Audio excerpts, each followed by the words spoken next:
What you know about walking through the darkness? Rainbow like flying, shining like torchlight. Hit you in the head, make you lose your only life. What you know about? Stuck in an empty house, surrounding with fire. Someone saw ya on the other side. Waiting to pull the trigger, nowhere to run, nowhere to hide. Make it say your last breath to God. Oh Lord, forget my sin, cause tonight might be my last night. And you're the scream for saying, stay alive, stay alive, stay alive. Stay alive, stay alive, stay alive. Stay alive, stay alive, stay alive. Stay alive, stay alive, stay alive. What you know about 1990? When innocent people lost their life. What you know about October 15th? When the whole city was praying to achieve. What you know about April 10th? When your auntie was selling cold water to feed her family, and she got reborn anyway, fighting for you to stay alive. Whoa, baby. Stay alive, stay alive, stay alive. Stay alive, stay alive, stay alive. Stay alive, stay alive. Stay alive, stay alive, stay alive. Free everybody running for their lives. Men moving, men falling. It's like them and walking. Bad boys, what you gonna do? What you gonna do when they come for you? Bad boys, what you gonna do? What you gonna do when they come for you? Bad boy, what you gonna do? What you gonna do when they come for you? They gonna take you away. They're gonna take you away, take you away, take you away. Put you in a cage, hey. All them terrible things that you did. You took my father away, took somebody mother away, took somebody brother away, took somebody sister away, took somebody best friend, boyfriend, girlfriend, auntie, husband, and wife away.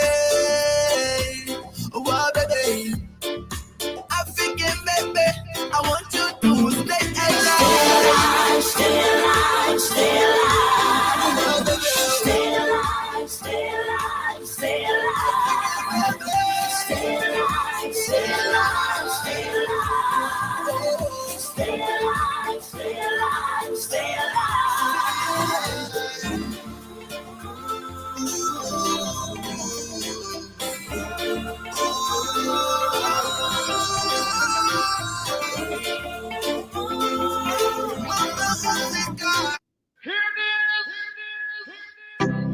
Yeah. My right, check out my mouth.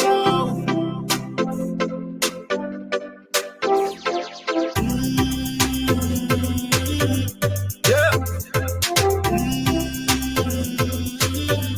Right. You know I let it slide where you got days.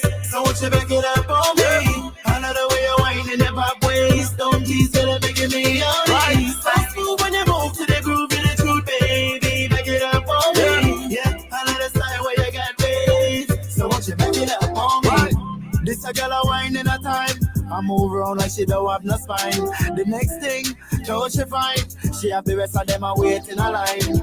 Oh gosh, champagne a pop and we so fast. Weed in a spliff, no allow that. Girl, back it up, make me hold that. This girl's on the level right now. I match to the bass and the treble right now. Wine for the real, let my crown. Bedroom bullet up in our back down. Fast, fast, slow, slow. Anywhere you want, baby girl, go. Bounce up and down like a pro. Go, girl, you want it, they know. Yo, real on the scene. Heavy movement.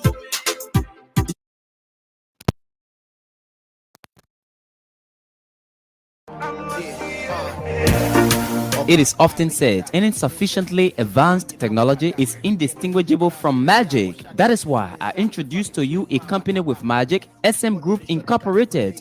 SM Group Incorporated is an internet technology company that provides the best quality and cheapest internet services, including IT management services, supplies of IT equipment, networking, mobile app and software development, structural cabling, and web design. We also develop POS cash register system for small businesses like mini-mart, supermarket, restaurants, and bar, hotel management software for reservations and online booking. SM Group Incorporated installs biometric systems that include hotel door locks and access control, database, CCTV security, and motion sensor system installation with 24/7 monitoring and cloud backup storage with mini solar backup power system. Coming soon is the SM Group SASE-Net, which will deploy hundreds of Wi-Fi hotspots across the city with high-speed, affordable broadband internet service for less than $100 Liberian dollars. For more information, visit our website at www.smgroupincorporated.net or email us at info@smgroupincorporated.net or call cell numbers 0777-881-881. We are located at the intersection of Kerry and Center Streets in Monrovia.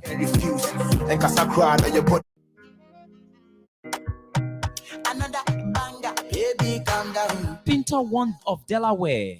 Yes, it's Pinter One of Delaware, the name that counts when you talk quality painting works. For more than 2 decades, Pinter One has brought more life and vigor to thousands of residential and commercial complexes with our quality painting services. Give your homes, offices, bars, stores, hospitals, shops, etc. that look they deserve by choosing Pinter One of Delaware. For more information, call us on phone number 302-508-3034. Again, 302-508-3034. Or visit our website at pinter1.com/Delaware. Or better still, email us on ivan@pinter1.com or holly@pinter1.com. Schedule a free estimate and get 10% off by using the promo code Costa. Pinter One of Delaware. Renew your space, renew your life. She did give me small, I know. Peter Massaquoi Insurance Agency is the name that counts when you talk quality and affordable insurance services. Located in central New Jersey, Peter Massaquoi Insurance Agency provides homeowner insurance, commercial and business insurance, auto insurance, life insurance, and a lot more.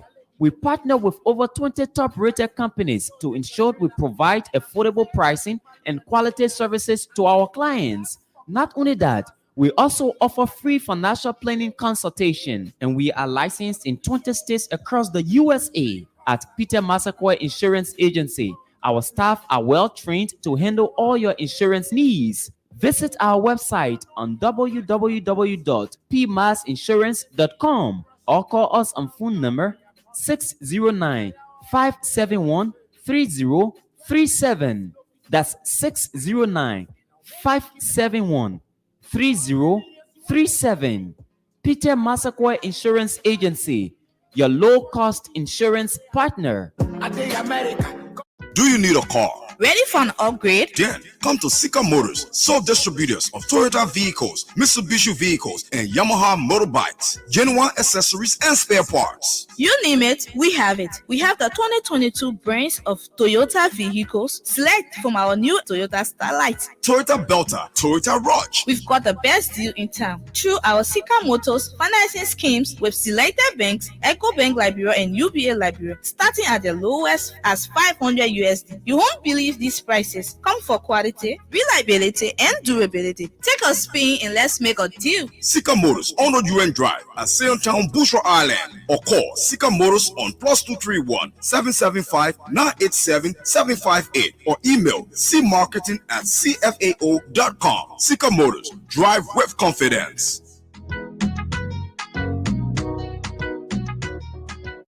Do you need a car? Ready for an upgrade? Then come to Sika Motors, sole distributors of Toyota vehicles, Mitsubishi vehicles, and Yamaha motorbikes, genuine accessories and spare parts. You name it, we have it. We have the 2022 brands of Toyota vehicles. Select from our new Toyota Starlight. Toyota Belter, Toyota Rush. We've got the best deal in town through our Sika Motors financing schemes with selected banks, EcoBank Liberia and UBA Liberia, starting at the lowest as 500 USD. You won't believe these prices. Come for quality, reliability, and durability. Take a spin and let's make a deal. Sika Motors on UN Drive at Sanctions, Bushra Island, or call Sika Motors on +231 775 987 758 or email cmarketing@cfao.com. Sika Motors, drive with confidence.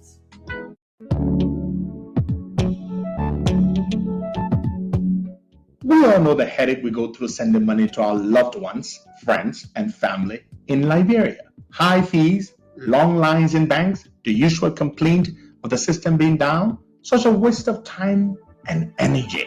That is why I was very happy when I learned that SendWave is now in Liberia. So now I can send money anytime from anywhere directly from my smartphone to the MTN Lone Star Cell mobile money account of a loved one, friend, or family within seconds for just a tiny fee. So download SendWave now to your phone from your Apple Store or Google Play Store. Add your details, and don't worry, they are very safe and secure. And start sending money today. Don't forget to insert the promo code COSTA to get free $5 credit added to your first transfer. SendWave is secure, super fast, and by far the most affordable way to send money to Liberia. I'm Henry P. Costa and a very happy customer. Thank you. Welcome to the program. Today is a beautiful day. We're glad to be here. And today is the 18th day of August 2022.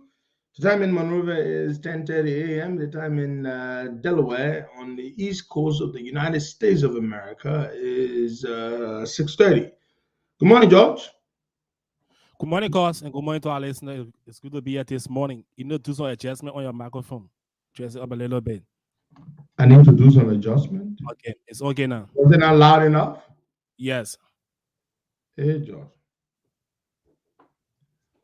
I put the microphone way down. Now you want me to put it by way up. So what's up, George? Nothing much. Boaga will not be joining us today. So George will be sitting in. George, what's the mood in town today? The latest news in town right now is about the president visiting all over the place. Mm-hmm. It's a big news in town. Also, the sanction. Everybody complaining concerning the sanction that took place. What's everybody saying? Oh, a lot of people are saying why it's only Buhari, McGill, and Semino Sifa. But who told them that's the end of the sanctions? Who know? But that is the latest news in town right now. All right. So, well, let them wait. There will be more sanctions. There will be more sanctions coming very soon. So they should just hold their hat, as Liberian men can say, hold your hat. There will be more sanctions. All right, folks, we're glad to be here today, and we're going to spend a significant amount of our time hearing you out, our people. Want to hear what you have to say. We want to talk a little bit more about the Millennium Challenge Corporation, the MCC scorecard. So I always like to explain the background to things before I explain it to people, because most of our people don't know these things.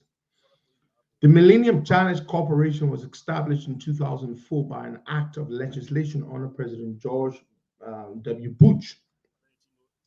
The whole idea behind the Millennium Challenge Corporation is that it changed the philosophy with which America gives aid. So they give aid money, grants, but the way it's done is that there are 20 indicators 20 areas or sectors within your country which you must perform well. At least you must pass a number of them in order to qualify for money, to be given aid. But once you qualify, then you stand a chance to receive U.S. aid under the Millennium Challenge Corporation. But Liberia has failed every single year since George Weah came to power. So we have failed the MCC compact for the last 5 years under George Weah. We have failed. Every single year we have failed. Last year, when we failed, Sierra Leone passed and they received $400 million. $400 million. Raymond Small say Liberia needs a cheat sheet. Raymond, I'm sorry, there is no cheat sheet. And by cheat sheet, what Raymond means is that they should give us the answers so that we can pass. It doesn't work that way, Raymond. I'm pretty sure you were just being sarcastic, but he does know what the MCC really is about. So the way the MCC works is that you must pass a number of the indicators, and there are 20 areas, and I will name some of them for you. Sierra Leone received, as I said, $400 million last year, while Liberia received $0. So we haven't passed since we came to power. In fact, we only passed once. Even under Ellen, we only passed once. Once, yeah.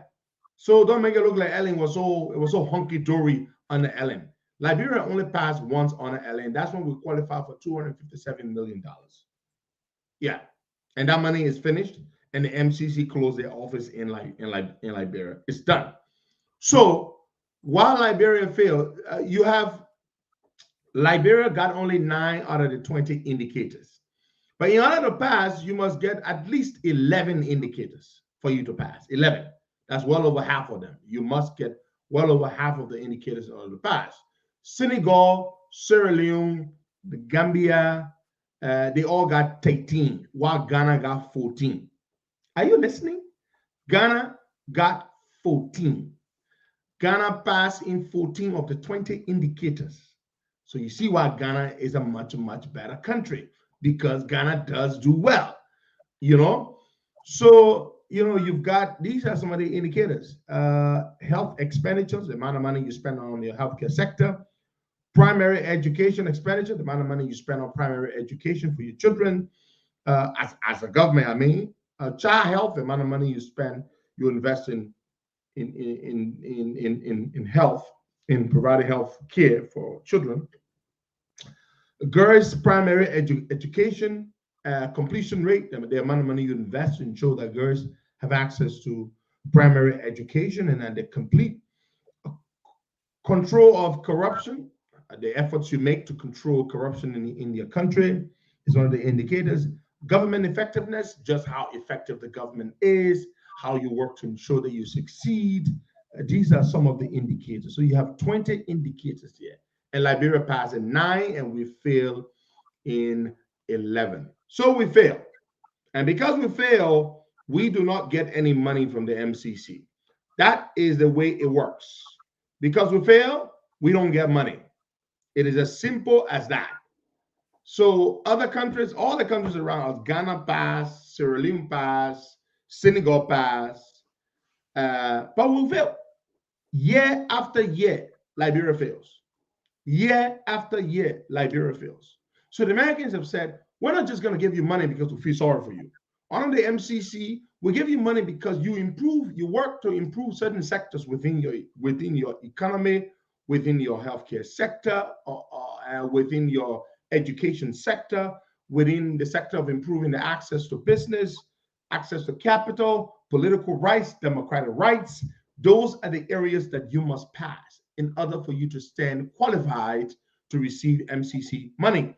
Do you recall some time ago, a number of government officials came to the U.S. and met with Senator Lindsey Graham, that rebel rouser, Lindsey Graham. They met with Lindsey Graham and Ted Cruz, and they started saying, "Oh, Lindsey Graham had promised them that he would write a letter to the MCC advocating for Liberia to get an MCC grant." These guys do everything in a crazy way.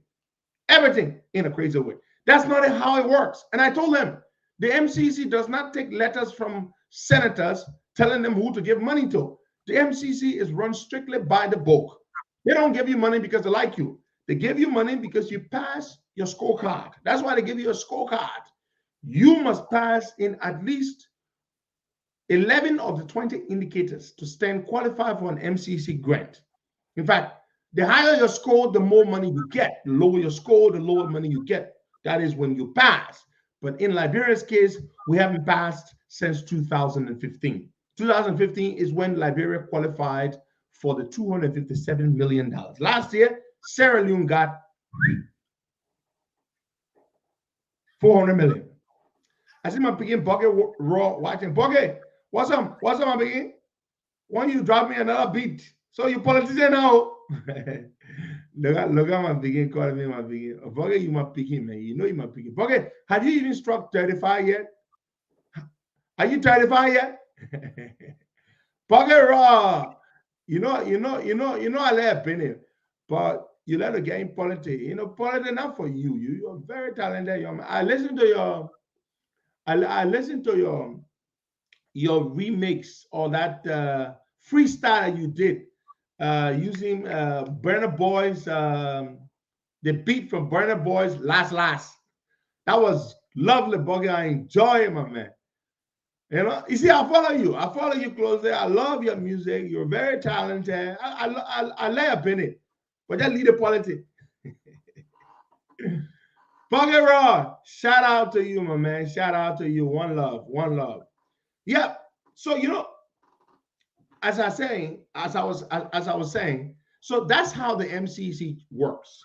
So we got $257.9 million under the MCC compact, which was secured when Ellen was president in 2015. And then they set up what they call the MCC account Liberia, which was managed by Money Ralph Captain. And that money was invested in the energy sector. They used a significant chunk of that money to rehabilitate the hydro, to fix some roads and do some stuff. But that money has finished. The first time on Joe Weir that we failed, Joe Weir said they should give us a study class teacher. I was like, no, you can't be serious, right? You can't possibly be serious. Did George Weir really mean that Liberia, that the Americans, he said this to the American ambassador. He said to the American ambassador, we need you to send us a study class teacher so that we can pass. And he went on to say, when I was in school, the Americans, when I was in school, and sometimes I would have people help me do my lesson. Of course, that's true. He did have a lot of help. But to say that the Americans must send you a study class teacher so that you may pass, it is ridiculous. It is ridiculous because that's not how it works. You have to improve on those particular indicators so that you stand qualified to receive MCC money. That is the way it works. Other than that, you're wasting your time. Now, folks, we're going to move on to something else here. Edwin Melvin Snow. You know, whenever I see the fella, I just want to throw up. You know how some people are so disgusting when you see them, you just want to throw up?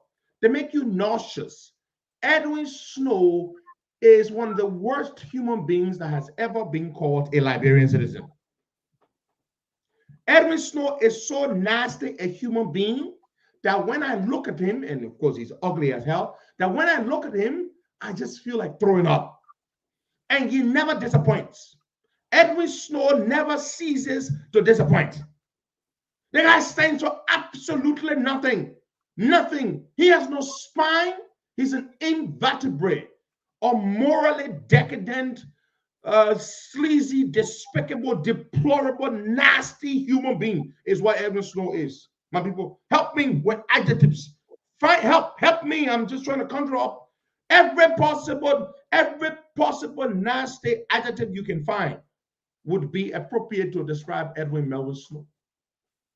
Last night he appeared on Spoon Talk, trying to downplay the global Magnitsky sanctions. First of all, he's an ignorant idiot, because if he really has sense, he wouldn't downplay the sanctions. Do you know what the global Magnitsky sanctions did to Varney Sherman? Varney Sherman for decades, several decades, not one, not two, several, almost 3 decades, ran the most lucrative, the most financially profitable law firm in the country.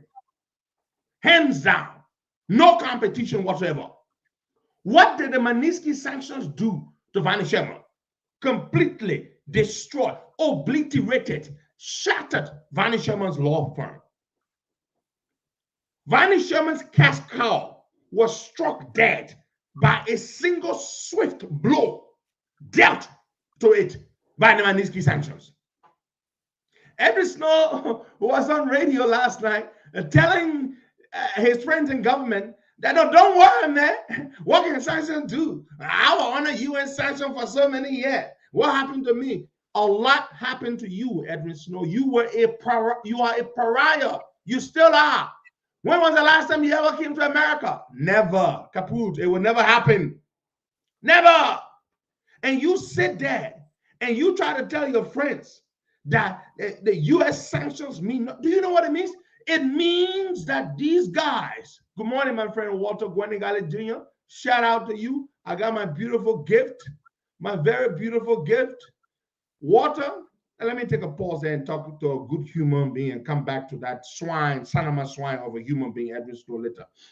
Walter sent me a wonderful gift, a book,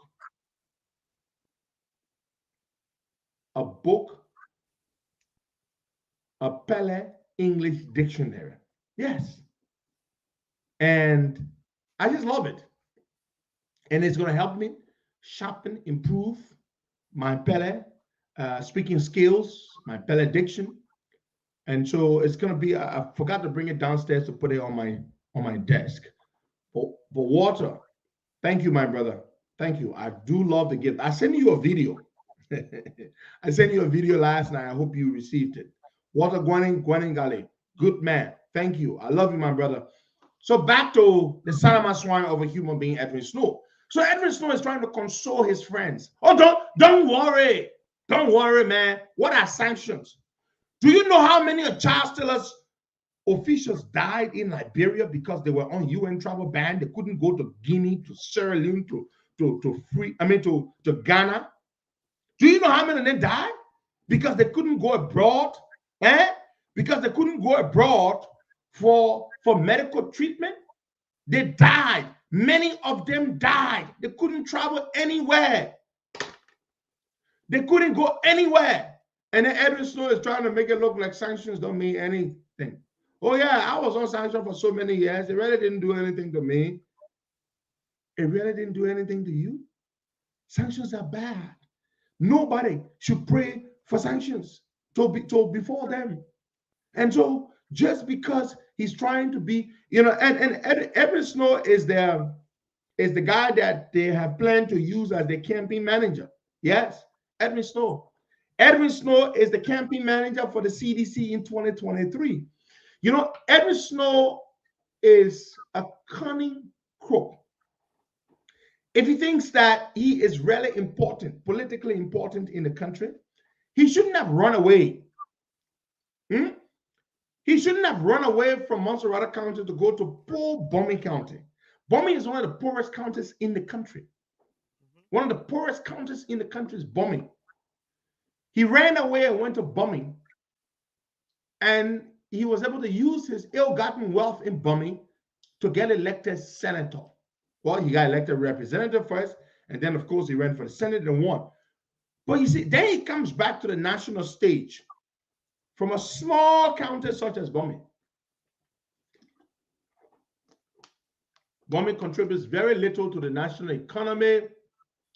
Bomi is very poor. Bomi is very undeveloped. And he comes back to the national stage and tries to flex his muscles. But don't forget now, Edwin Snow, you ran away. You ran away from Montserrat to Bomi County because you could not survive in Montserrat County. But then for some reason, people think that the CDC folks think that Edwin Snow can help them. I would be glad that you name Edwin Snow your campaign manager because it's over. It's not going to help you. Now let me say this to you. Let me tell you how the government is going to collapse. In the next few months, few weeks, 2 months, the next batch of sanctions will be released.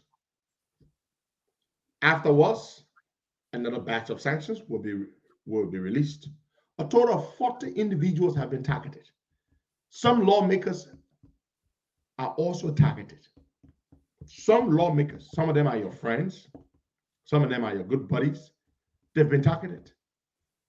So when the sanctions befall them, they're doomed. So the way the sanctions will work, the way they're going to happen, the Americans will keep dropping the sanctions, even in election year. Imagine we're in election year and sanctions are dropping. Imagine that. So what would Georgia keep doing? Every time an official in his government gets sanctioned, what is he going to do? He's going to suspend them. Every time somebody gets sanctions, he's going to suspend them. I'm telling you, they're 100%. This is just the beginning. The sanctions are many. 40 individuals have been targeted. Some of them in the legislative branch of government. 40. Take this number down. The Americans will be dropping it in batches of 3, 4, 3, 4, 3, 4, 5, 3, 4, 5, 3, 4, 5. That's how they're going to be dropping it. And the whole strategy is this. You know, when you punch a man once, he feels it. It's painful. But when you punch him multiple times, don't do it in one fell swoop. No. Do it in, what's the word? I love that word. I'm forgetting the word. That is how it is painful. So that's what Americans are doing. They're dropping it. 3, 4, 5, 3, 4, 5. So every few months, George Weah will have to suspend people in his government. Every few months. That's not the word. I'm not looking for faces. I know what that means. There's a beautiful word that I like that is what I want to use. It will come to mind. It certainly will. That's what the Americans are going to do. It's going to be interesting. I said 40 individuals have been sanctioned. So by December, when Weah comes to the US for that event that he was invited to, many of his officials more of his officials will have already been sanctioned. So people he's thinking might accompany him might not be able to accompany him. Yep, that's what's going to happen. That's what's going to happen. By December, when he comes to the US, many of his officials will not be able to follow him because they will have been sanctioned themselves by then. The Americans have a strategy. The strategy is very simple. My friend, Tamara Brown, the American strategy is very simple. We cannot vote. A great many of the Liberian people are stupid. They don't know how to vote right. So what can we do to ensure that Weah does not return to power? We cannot outrightly tell them don't vote for George Weah. But here's what we can do. We can sufficiently cripple the government, sufficiently obliterate the government, sufficiently deal them such catastrophic blows that they will not survive from politically. That's it. That's what the Americans want to do. They want to make sure that they don't survive the punches. These sanctions will hurt very badly. Very, very badly. So that is exactly what Uncle Sam is doing. The Liberian people are very timid and cowardly. They know that. So, and the Americans are concerned because they know that if Liberia is plunged into chaos because of the way George Weah is running the country, it's going to be the very same Americans that we Liberians would be calling on again to come to help us. So the Americans want to ensure that that doesn't happen. And how do they ensure that? They ensure that by ensuring that the government doesn't continue in power. Linda Thomas Greenfield has no lost love for the CDC folks. She doesn't like them. The American ambassador to the United Nations. She's a U.S. cabinet official. She can't stand the ground we are then walk on. I'm telling you, Linda Thomas Greenfield, and she does know them. She was ambassador to Liberia for a number of years. She dealt with them. She know what a nincompoop the man himself is. And so she's the one working the magic at the UN to ensure that a UN travel ban is brought on the same number of government officials, the same individuals that will be targeted for the Manisky are the same people who will be affected by the UN travel ban. So that means if one of these people say now the Manisky sanctions are in place, the UN travel ban is in place, and one of them wants to go to Sierra Leone, you have to write the UN, and the only reason you can travel, the only exception or waiver that's granted is on humanitarian or is on compassionate grounds or health grounds. So, for example, only a few reasons you can be granted a waiver. Say you want to go to Sierra Leone and you are critically ill, or you want to go to Ghana, you're critically ill. That individual would have to write to the United Nations headquarters in New York, write a request for waiver. You write that request for a waiver, and then you wait. You wait for 3 to 6 months for them to process your waiver. Yeah, you're very sick, you're critically ill. You need to be flown out of the country. And then you write the UN. The UN, you know how the UN is already slow. The UN is beset, but it's very slow. It's beleaguered by this terribly slow snail of a bureaucracy. So you write the UN, you want to go to Ghana or to Nigeria or someplace else for medical treatment, you're badly sick, you have to write the UN, and the UN will have to review all the documents you sent. It takes time to go through the chain, the pipeline, and then when it finally gets approved, you are dead, or your condition is terribly worse. That is what we're talking about. Many of Charles Taylor's officials died because of those sanctions and the travel ban. Many of them saw their health conditions deteriorate right before their eyes because, of course, that's what Liberia is. Like many countries in the region, we can't get treated. The big shots can't get treated at home while they are big shots. That's what happens. So it is bad. So the Americans said to themselves, okay, when we put Manisky sanctions on them, they would be able to travel to other countries, except the US.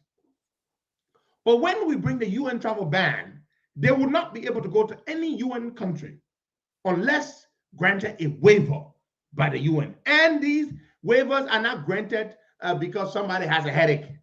They are granted because you have a serious medical condition that the UN must ensure that it is legitimate before they grant you a waiver.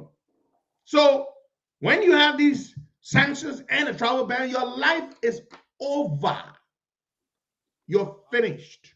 So don't let anybody tell you that these sanctions mean nothing or that the travel ban means nothing. Let me give you an idea when I think the travel ban will come. Hold on. I'm going to give you an idea. The travel ban. I'm checking to confirm. When will the UN travel ban come? Hold on. Checking. Hold on.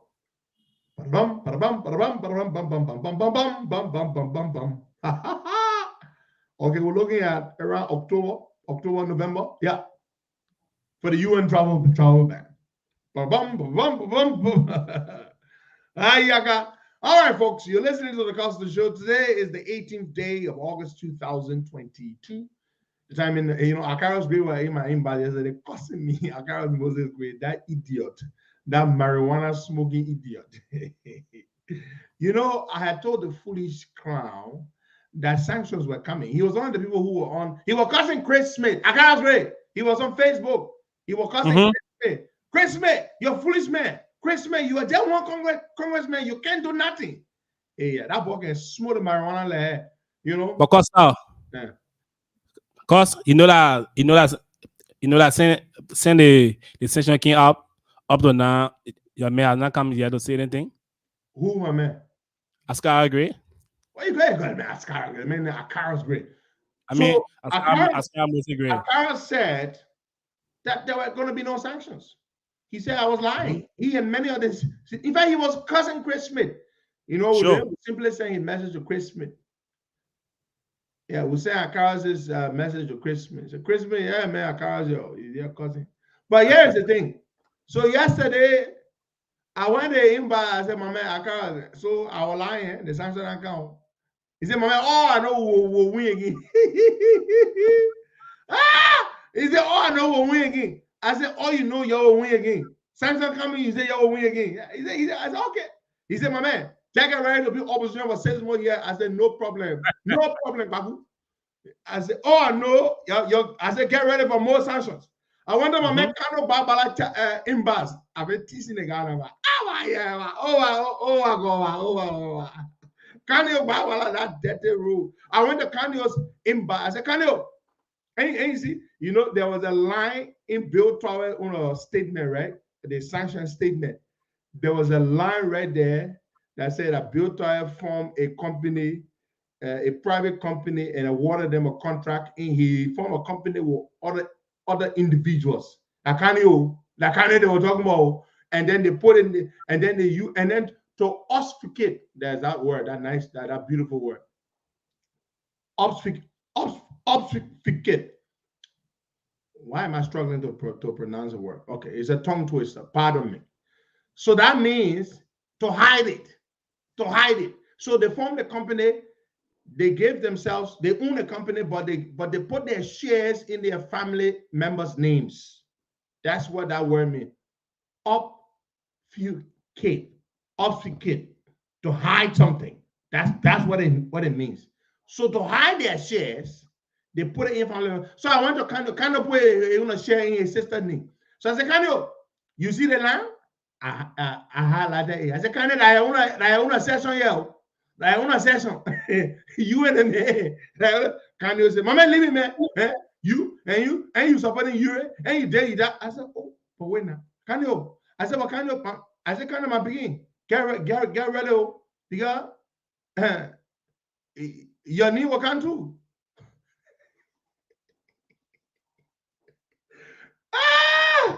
Oh my God. It is not easy. It is not easy. Uncle Sam bow. Uncle Sam. Yeah. The sanction worry the minute. Look, the minute they walk in, the jacket didn't dry. The jacket didn't dry because everybody worried. Hey man, that who will be next? Ego. Now who will be next? Look, I tell you the minute in Boston. Don't run. Mama die. The dinner now. The dinner so full. Bagu.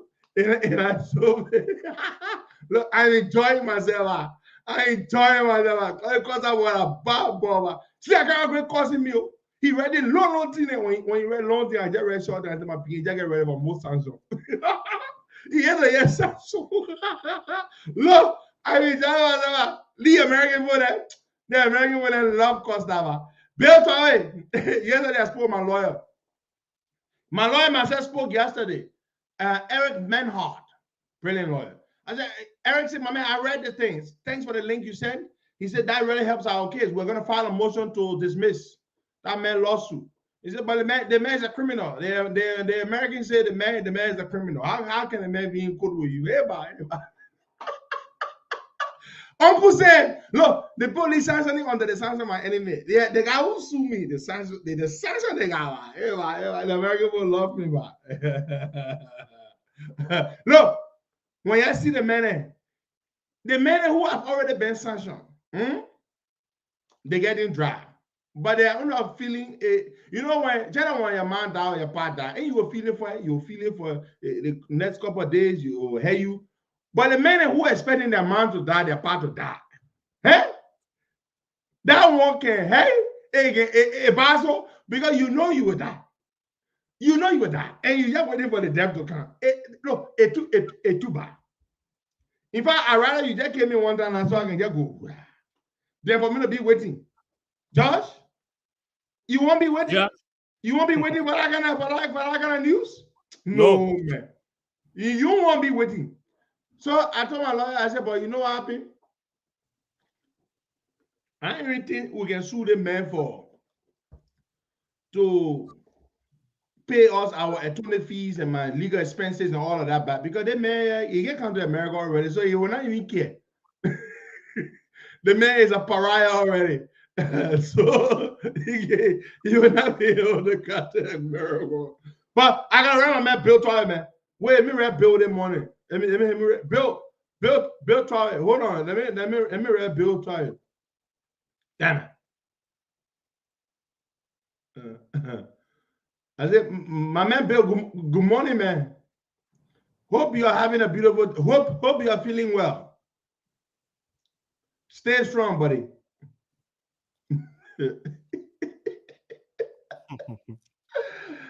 I just wrote my man Bill Toy. And you can see the message? You see the message? Yeah, I know. Bill Toy. Stay strong, buddy. Don't give up. You know you will be senator. In reverse, senator my foot. You know, Bill Toy. They said Bill Toy the elephant. And I mean the elephant.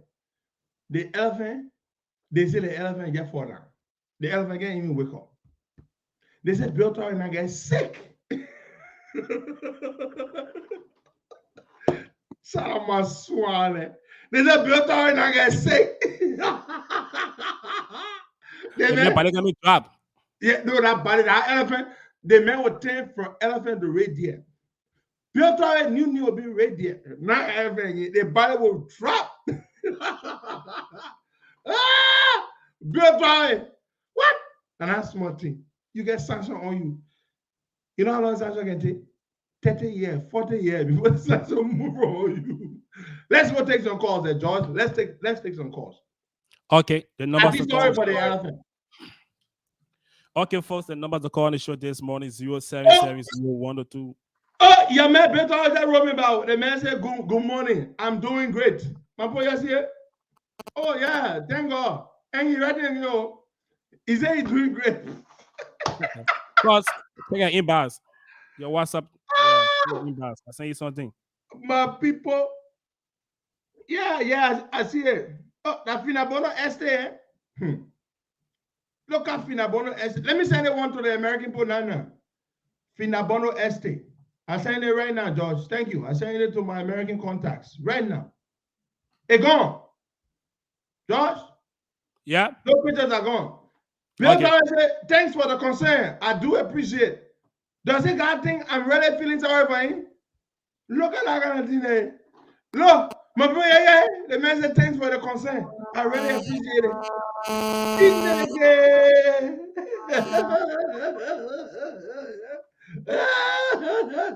Look, my man got this on call, yeah. Talk about thanks for the concern. Really appreciate it. Look, I'm good morning. Money Yeah, good morning, George and Petro, our leader. My name is Thomas Upper Carway. The man said that they're ready to resist you. Any message you send out a reply. Yeah, the man will reply me now. If I say I want to tell the man something move on in next year, the man will reply you. But Costa, let's be real. And the ambassador were on the basketball field. Joe, we are playing basketball. Yeah, the man. I don't know. I can't understand it here. I can't understand it. Okay, my brother. Next time when I play basketball with the male. 0770102102886 010TD80. The WhatsApp number +231 880513417. All your men, man. All your men in the Sancho, man. Yeah, good morning. Good morning, Costa. Good morning, George. My name is Noah Zau Gibson. Welcome, Noah. And I'm speaking to you right now from district number 2, where I'm standing the building that is about to host Kweku Bear, which is my church, in district 2 as he starts his district 12. Even though the place is fully, it's not full yet. Maybe when he gets here, it will be packed a little bit in days. But I just want to say thank you for sending that contact to the U.S., to your U.S. point of contact, because Finabono are one of those that need Sanctions. And not only just in Abono, but we also waiting to see Honorable Thomas Panga Farah be added on our list as well. And we want to see even the president himself being added on that list. And what even reminding me, when they started with the former President Taylor, they started to deal with his surrounding first before they got to him. And you know and you know, Costa, I'm so happy. I'm standing right to the place he's talking, and the place he's coming and talking. So it tells you that I'm fearless. I can speak anywhere I want to speak. And we will push for this. I can tell you that there's a likelihood that he may not even go to the U.S. But what we see, there is a likelihood that he may not even go there. So that's it. I just want to say it's fully attended here for now, but we hope, because they're going on in the community talking to students, begging them to come. And let's wait and see. Maybe you'll get started on it. Maybe. Bye-bye. Okay, no, 077-012-102-120-886 010-TD-8TD. Let's go back to the phone line. Good morning. Good morning, George. Yeah, good morning. And let me say good morning to Helen Pedro Costa. Welcome, my brother. My name is Sekou Sharif, and I called this morning for electoral district 13. Pedro, I'd like to remind you quickly a few years back. If you can recall, on July 19th, in the of the show, the two young guys from the CDC that you hosted on the show, I'm one of them. Sekou Sharif, I'm grateful. Reconnecting with you, Henry Pedro Costa. About the mayor, Pedro, I owe you a great gratitude. And since that day, July 19th, my parents, your Costa Show, have become a finalist of you. And I'm one of those who champion your presidency in 2029. So basically, this thing that we mentioned the last time when we appeared on your show, we said that the government was not going anywhere, and those guys were only empowered to enrich themselves at the detriment of the masses. Those are things that we said in the past. And for some of us, we were very fast to have noticed to distance ourselves from the CDC, because the CDC is like a spell. It's a spell. It's a curse. When you're there, nothing. You don't think straight. You don't think right. So from the day we got emancipated on July 19, 2019, I think our mind and our thinking have been restored, and now that we can speak credit, and thank God that those who are now feeding the country resources are being picked up one by one, and there are more pension loaning as we move towards 2023. Thanks so much, Pedro, and thanks for having me, George, this morning on the show. Okay, my brother, thank you for calling. 077-012-102-886 010. Let's go back. Good morning. Yeah, good morning. Morning, Walker, and let me say good morning to Helen Pedro Costa. My name is George Zezetano Jr., a proud revolutionary from Lofa. I call you from Cowell, George, this morning. Good morning. Morning. Welcome. Thank you very much, our leader, the soldiers, the redeemer, the emancipator of the people of this country, Helen Pedro Costa. We are like that. Let me tell you something. We are praying for more sessions to come, so that this country can be emancipated from those corporate economic criminal cartel. Costa, is interesting to know when you visit some of the people that could not afford their rent. People that could not afford their rent today, they are in government. When you see the luxurious car they are riding, you see the places they are living. How can they have amount that wealth? Where are those getting no money from? Where do people get the money from? Well, you see, just we just sit down and look at those people. They are breaking it down. You think George Weah is free? People know that he is very, very corrupt, stinking corrupt, very corrupt. But if the door is smelling your mouth, licking your nose, and your brain, the door is targeting. So George Weah got to believe that the lesson. He got to be very clear. This suspension he's doing. Okay, my brother. That we notice on call. So you got to take more calls. 1 minute per caller, George, please. Good morning. Good morning. Yeah. Good morning to the voice of the voiceless, and good morning to Josh. This is Edwin Sharif calling from Pinsville. Let's hear you, Edwin. Okay. Pedro, for me, during the 2017 election, George Weah refused to go to all the debates. He did not promise me anything. and the people went to voted for him. So everything that is happening in the country is now strange. People are posting on Facebook telling George Weah thank you because he suspended or his colleagues. I can tell him thank you because the Liberian people have been saying the same thing, but George Weah can listen. He only listen to the American people. So I appreciate the American government, and I like the other names are coming. I appreciate it. I know it will come. When you said it before, they said you were lying. Now he passing around, carrying on counted tour. But right now, I'm angry with myself because of the opposition. Right now, serious pressure is supposed to be beyond George Weah, but they are not doing anything. They are sitting. And the thing, they will just win election that way, like you were saying yesterday. Look, the whole city now is going to be locked down for the New Bridge Boulevard and nationwide protest. Sure. But now they are not doing anything. Thank you very much, Pedro. Okay, so you were saying. You're welcome. Josh. Yeah. Is the radio on? Yes. Beautiful. Let's take more calls. Good morning. Hello. Yes. Hello, Baka Kamara. Good morning.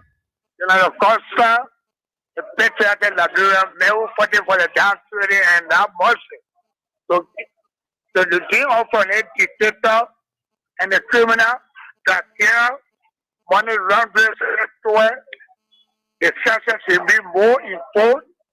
I'm super happy of that app. We're suffering the tier money that want to go play in the economy. They say the economy is doing. Right now today, me I want to back to come $30. My $20 to go in. So that's why we're living on. I'm calling the radio and I said, but I'm 40 more to come. And I pray, I know we will wait for it. And one I cannot pray. I cannot pray who said criminal. I want his town. They talk about the way he calls my husband, Costa, saying the Costa is a black mirror, Costa is a day, Costa is that. I want a cannot to come back on Sport Talk. Because we are radio there. Sport Talk. I didn't come and come prove it to all. The money what they say, I want roll for. I want $30 million. Thank you, Bakomo. George, you gotta keep it under a minute, 1 minute, because we got lots of callers. Take some more calls. Good morning. Hello. Yeah. Good morning. How are you? We okay. Good morning, George. Good morning, Costa. Morning, my brother. How you doing? My name is Abdullah Ekane, and I join you from Cardwell Coffee Farm. Costa, let me just say something. Our opposition leaders in this country, I swear to Allah, they are not serious. On a very serious note.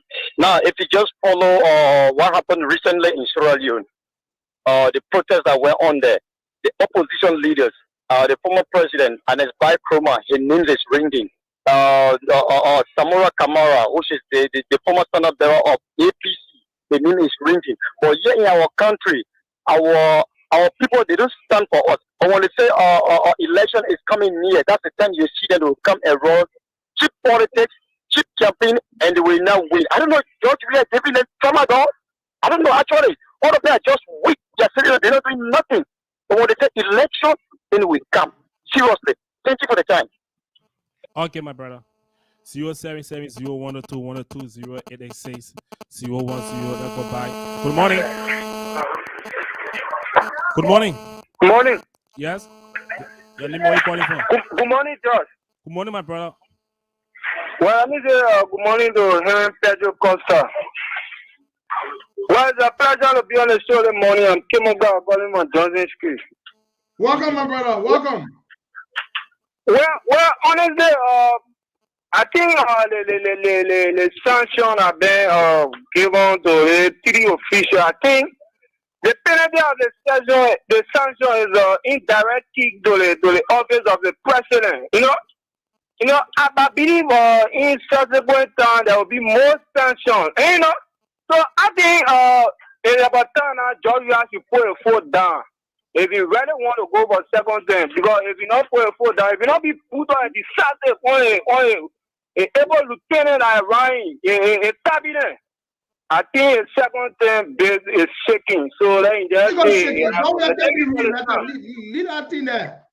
Let's take different call. Second term base. You already let Joe. Good morning. Good morning, George. Yeah, good morning. And good morning to my good friend, Aaron Pedro Costa. There's the verse of Usman Mbireke, the resident of district number 2 to this specifically in Amagasi area. Thank you very much, Aaron Pedro Costa. I know the last time when you told the grandpa that Sanctions is coming, people say you are lying, and we are seeing it today. What is happening today in Liberia is not a spring to come upon, because 2017, we found out that George Weah presidency is going to be a terrible issue for Liberia. I can remember when my friend, Costa sat on a platform and opened a line and told the Liberian people between Koyurubo and poison. We found out that, majorities of the Liberians rejected the Koyurubo and they said that they want poison. And we are seeing it today why the poison is doing it to us. And Costa said, look, if you decide to choose the poison, you know how the poison is going to kill you slowly. So we are dying slowly. But this time around, I think 2023 is going to, the same scenario is going to be repeated. I think my friend will sit on the platform. It's going to be Koyurubo and poison. I can tell you that for sure. There is no way that Koyurubo and poison will not go for second round. So this time around, I believe, having learned our lesson, I think majority of the brand will listen to. Okay, my brother. Good morning. Good morning, George. Good morning, Henry. This is Peter C. I call from Minneapolis, Minnesota. I want to thank Henry for the show this morning. I'm really enjoying the show. But this is something I thought to weigh in this morning. Issue about the political leaders, the opposition political leaders. They still wearing coat suit, going in studio to be condemning. The political party, the opposition chairman, should be waking up Liberian people to join rank with the soup people that are coming up on the 24th. The thing they're looking at, the playing form, we need to start educating the voters. They're allowing Georgia to start spewing lies to the voters. And Liberian, we are so gullible. The following, you now see them writing on Facebook, Sanction, no sanction, will vote for him. Liberian have that saying, you came a pa, you came a man will vote for you. You know both, you don't know both will vote for you. So it shouldn't take a life. They shouldn't sit down there be in a coast who are sleeping. The Americans have already gone wasting cold eyes on them. Wake up, opposition leader. Wake up, all you Liberians who deserve good. They're still waiting.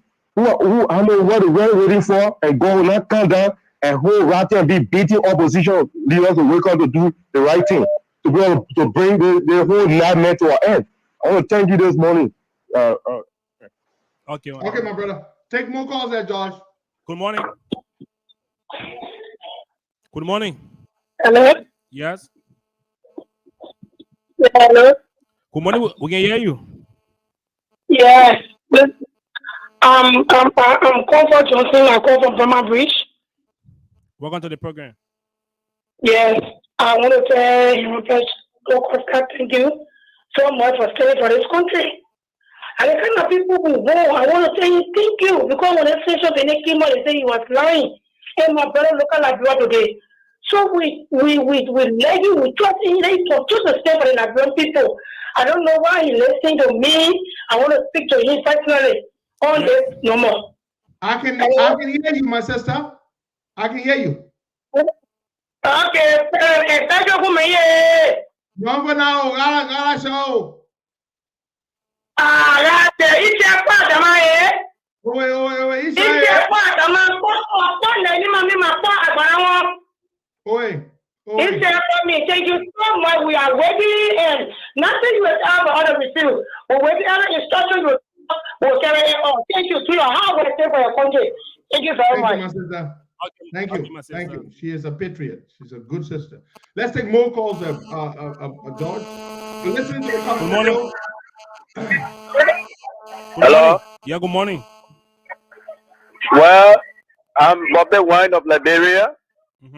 I want to first extend thanks and appreciation to you and that of leader Henry Pedro Costa this morning. I am calling from the electoral district number 12 and I'm very much interested into the topics under discussion. the sanction post on these officials, I want to say to all Liberians is welcoming, and we have to wake up for our beds. We have to wake up for our seats to stand in defense of the state. These guys seem to loot our country, and we cannot live to see that. We will not live in this country to see the bunch of criminals who have gathered together to steal the resources of our state. So I want to say this morning, thank you, Aaron Costa. You said it in the past, and it came to pass. So thank you very much. Thank you for affording me this opportunity. Okay, my brother. Thank you. John, hold on. So, you know, after the elephant left from MPA because of the sanctions, the person who acting in the elephant's place is Ice Cream. My people, y'all know Ice Cream? Ice Cream is the acting MPA boss. Joya Tenten. No, that one not Tenten. That one, how you can call old thing? The young one they call Tenten, the old one they call it old 10. Not old 10. They're not 10, they're not old 10. So Ice Cream is the acting MPA boss. They say they're not small happy, she happy. Ice Cream happy, she come and chop too. The people can learn now. All the way you see Bill Torres, Jeb, Ben Sanctions, she happy that she coming to eat her own. Now Jazz she gonna get in trouble too. So they say Ice Cream went to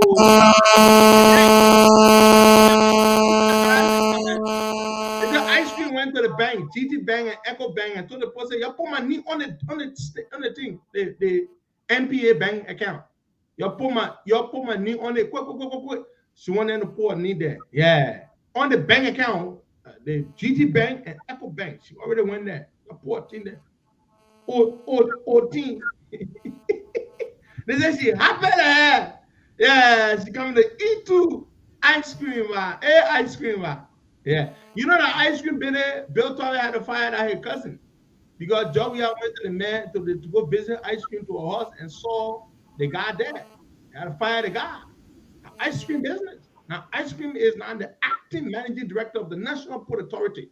So, from the UN driver,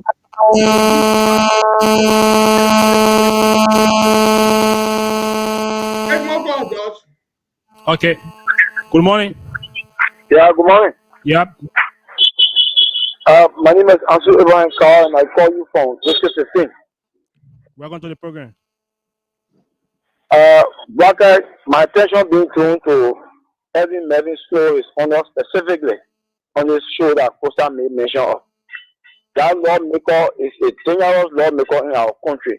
He always use bad situations to make his survival. You know, in one period of time, he was on the UN party side discussing issue.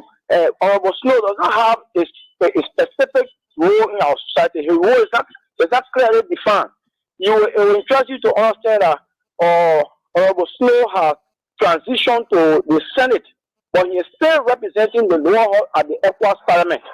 By this time, somebody from the lower house now should be representing the lower house at ECOWAS Parliament, but he is still occupying that position. That which is wrong, but all lawmakers now they feel comfortable because Honorable Snow is very friendly with the president and other guys. So they find it comfortable to be working there, and they sit and shut their mouth on it. I think it's not decent. By this time, you should relinquish that position and allow somebody from the lower house to occupy that position by this time. Okay, my brother. Thank you, Dad. As I said, Senator Dillon, now we're going to list now. Joey are on the list because the American people can put you on the list. So maybe that Joey are on the list. Good morning. Good morning, George. Good morning to Henry Pedro Costa. Yeah, our hero. This is DJ Lomer. Let me say thank you, my brother. Thank you, Costa. Look, Costa, I got one thing to tell the Liberian people. The reason why the government came to power and told the Liberian people say they made a broken economy because they wanted to steal. Less than 4 months, Natara Magazine said he was to credit 200,000 to buy a house on a broken economy. Less than 3 months, President, we have broke down all your houses. That's the reason today they can't tell us how much was in our budget or how much was left behind. So because they wanted to steal, these guys, they are criminals. Don't call them, in fact, criminals is too far for them. They are rogues. They are a bunch of rogues. And let me tell some of the judges, you all do be surprised when you're in there. And you say, Brandon Samuka see, Brandon Samuka will convey all the people they don't know running away. Today, they can't even call and say yes. How will you be president? We are the people want you before you eat the onion, you got to move the PD around the onion. The PD they move around you with Natana Magain, some not 20 and will be on our list, and they will come for you. You have a bunch of rules. Then you're going around there. Siri are surprised, Siri Island when looking charter of and say your government or corrupt. Today, looking geography and telling you say that will not stop you from winning second round for second time. That you're lost. Labrador people is eyes open anytime they post they're going to pay a new JFK. The old JFK can renovate it. They talking about paying a new one. You slam somebody with half bill, the person got to jump through the window to kill themselves. They tell Labrador people they're going to pay a new JFK. We're waiting for that time. And the opposition, let's get on and get on our feet. If y'all listen to George Solo last night, most of y'all that were on the crowd reload like y'all listen to George Solo last night. The opposition, we shouldn't wait for Petro Costa to come to town. We have to make our own case by now. America already they are the free will. Thank you for the program, my brother. Okay. Thank you, my brother DJ Loman. Thank you so much. George, let's take more calls there. The show is hot this morning. Ice cream is the new manager. Morning. Yeah, good morning. Good morning. Yeah, good morning, ma'am. Morning. Yes, good morning. Morning. George. Petro Costa, our hero. How you doing? I'm doing all right, my sister. It's not easy with your sister sick. I need to go to surgery. No money. I'm bleeding. But we can talk that one on the show. You got to find a way to get in touch with me so we can talk. All right. Please text me a number on your phone. George, copy her number. All right, George, let's take another caller. Okay. 077-0102-102-0886. Good morning. Hello? Yes? Morning. Hello? Good morning. Yeah, good morning. Yeah. This is the Costa Show? Yeah. Yeah, is it Mr. James Zizi? Yes, Mr. James Zizi. How are you? Long time. Long time, Mr. Zizi. Yeah, I'm so happy for you, man. Thanks for your academic achievement up there. Man. Thank you. I'm graduating with a master's degree in December, and I'm coming home. Okay, that's good. We'll be here waiting for you to welcome you, sir. Yeah. Thank you, sir. Yeah. And Baka, I want to thank you so much for working along with Henry Costa. Thank you so much, my son. Okay. Yeah. My contribution on the show this morning is that our opposition leaders from the American ambassador, he said we should seize this moment. And I think our opposition leaders need to come together and we organize a to make sure that John Weir dismiss these people. We shouldn't give him time to wait for 30 days or 90 days to dismiss these people and let them go to court for prosecution. Because if we sit down and wait for these guys, they will continue to make fun mockery out of this whole thing here. Our opposition leaders need to wake up. They shouldn't wait for Henry Costa and others to come up again to say planning for them so that we can make things change. Our opposition needs to be in the forefront this time around. So we need to put pressure on our opposition leaders to wake up.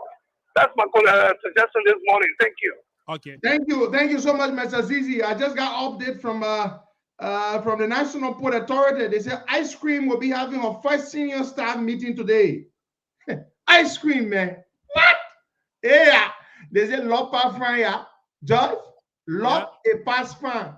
But the guy she lock it then she fan too. Ice cream. Acting Managing Director, National Port Authority. Ice cream. Like brother, joke. Let's take some more calls. She'll be having a first senior staff meeting. Good morning, George, and good morning to leaders, and good morning to the many listeners following the broadcast. My name is Fidel Kando, and I called en route to my COP office. Leader, let me say this clear to the public. We don't have opposition. If we have opposition, by this time, they should be leading their people to a protest. But instead, they are sitting comfortably, relaxing, and looking up to a pressure group, probably to advocate for the people, instead of taking the mantle of authority in their own hands. How can opposition be so weak to this level? Up to now, we haven't heard anything from them. It's quite unfortunate. Is this how they will lead the country too? They just tell you probably the next time when they take office, they will not do anything. The propaganda arm of the opposition is very weak. I mean, everybody is just sitting there, they're realizing, and to say everything is okay with the country. Your international community just spoke up, telling you reason for which you should gather your people. You have that backing already. They said it, but they still sitting and realizing.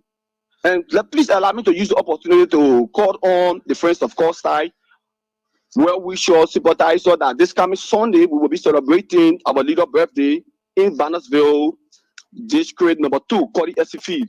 So you are welcome. It's an open invitation to everybody. We will be playing a soccer game. If you have your boots, if you can play your game, you can come and let us have a blessed day and celebrate our leader. Thank you for the opportunity. Okay. Hello? Good morning. Yeah, good morning. Hello? Yes, good morning, my brother. Yeah, good morning. My name is Musa Kele, and I'm calling you from Claratan. Welcome to the program. And this is my first time calling on your show. Okay. I've been following Heron Petro Costa. Heron Costa, I've been following you. I'm from Claratan. My name is Musa, even though you don't know me. But I want to tell you something. There is no opposition in this country. You are the only man Mojoria took over that popular until he was. Before 1 year, you were the only man that was able to challenge Georgia and challenging, and people came up to your call. Even in my community, I convincing people to come to your ideology. Costa, you are the only man in this country that can stand up to Georgia. You are the only man that can call people and you will see crowd coming. So we begging you, we take God to beg you. We want you to come to Liberia. Come. We the youth will stand by you. We will follow you. We will support you in any aspect. So I want to tell you that this morning. Thank you.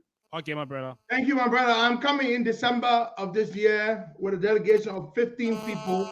We will be home. Thank you so much. Let's take more calls there, George. We have a break. We will take in 10 minutes time. We will take our guests. But let's take some more calls there. Good morning. Hello? Yes, good morning. Yeah, is this the Costa Show? Yes. This is the Costa Show, my sister. Huh? Yes, this is the Costa Show. Yeah, I'm praying for that. I go calling for you, Batari. Yeah, welcome, my sister. Yeah, and I want to say kudos to Costa for the show. Thank you. Thank you very much, my sister. I can hear you. We appreciate you calling. George, we got to fix that line for the women. You hear the women they're calling? Yes, we'll do that in a week. We gotta have the dedicated line for our sisters and our mothers. Good morning. Good morning, George. Good morning, Patrick Rosa. Money.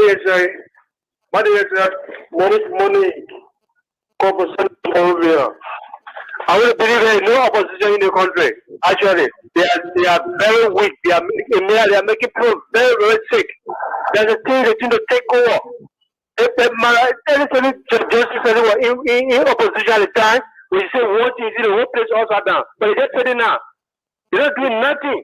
They went to the election time before. Look at the people they made. They made it campaigning. Oh, nobody talking about it. Thank you for the show. That got very well. The president is using our time that he should be working for us to campaign. That's what he's doing. That's what George is doing. Going around campaigning when he should not be campaigning.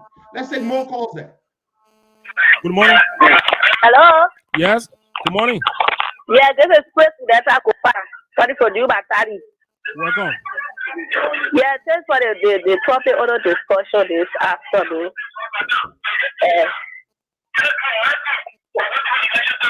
We can hear you, my sister. Ignore their voice in the background.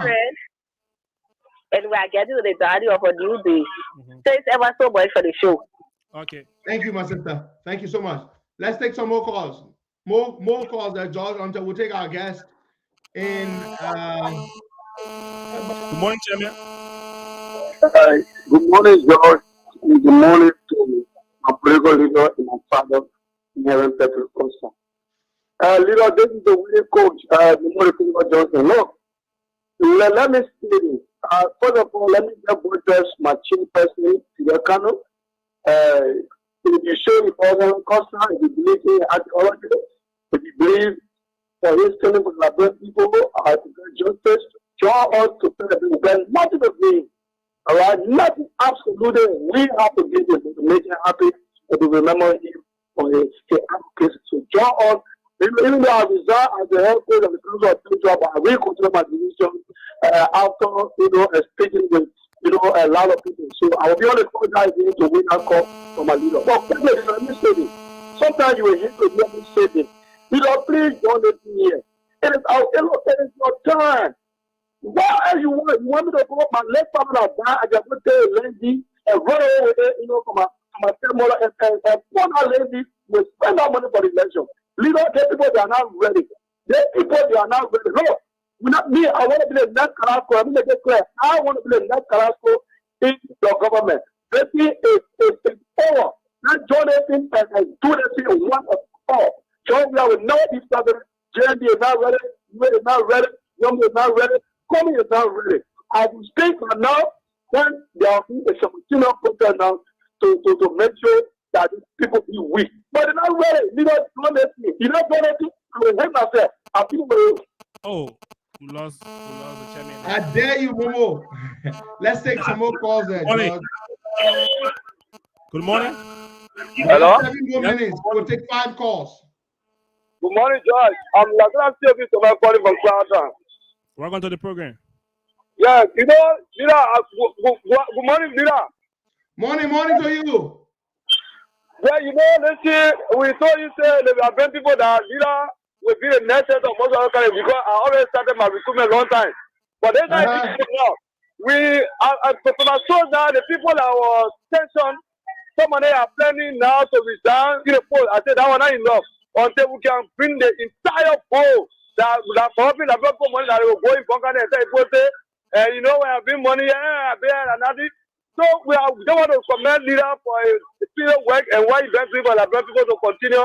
And then we are here waiting on December so that we can welcome the entire delegate from United States of America. Thank you. Okay. Thank you, my brother. Thank you. I'm looking forward to seeing you all. It's been a long time. I'm just so excited. We're all so excited that we're coming home in December to see you all. Yes, it will be a momentous day, a momentous arrival.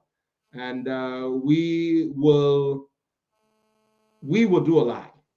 This much I can say to you. George, let's take a few more calls and then we'll take our guests very shortly. Okay. Good morning. Yeah, good morning, John. Yeah.